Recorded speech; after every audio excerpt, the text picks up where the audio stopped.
The process of manufacturing a chip starts with the design. An integrated circuit, or chip, is a device made up of tiny elements present in all electronic devices.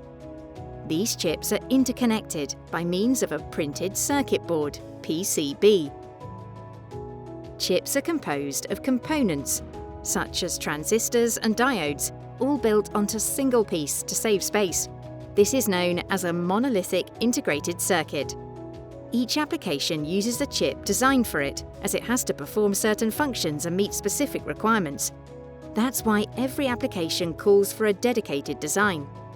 The first step in creating that design is to ask, what do we need? We work as a team and brainstorm to reach the optimal design for the application. Once we know what the chip has to do and how we want to achieve it, we decide on what type of circuit we need. There are 3 types of circuits. First, analog circuits capture and process physical signals from the environment, just like what a guitar amplifier does. Next, digital circuits handle information based on logical values, ones and zeros, such as the chips inside USB drives.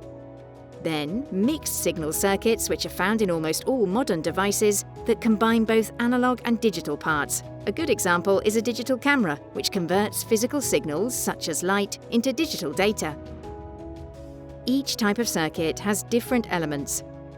For an analog circuit, basic components such as transistors, diodes, and condensers are used. However, if it's digital, basic building blocks like logic gates are used instead. Each logic gate is built from many smaller components like transistors. To design an analog chip, a schematic is created, which is a representation that describes the different components of a circuit using symbols. Electrical simulations are performed on the chip to ensure it functions as intended. If its response is as expected, we can move on to the next phase. Next, we convert the schematic into a graphical representation that more closely reflects reality, that shows where the components will be located, what size they will have, and how they will be interconnected. This representation is called a layout, and it is used to manufacture the circuit. There are some differences when it comes to the design of digital circuits. They are designed by writing code-like instructions, instead of drawing a visual diagram of the circuit's elements. The instructions describe how the various components should behave and connect. We verify that the circuit works properly, and the code goes through a synthesizer that converts it into a schematic formed by logic gates. Now we create the layout. The final step is to place those gates and connect them. This is done automatically, as circuits can be extremely complex, containing billions of components and connections.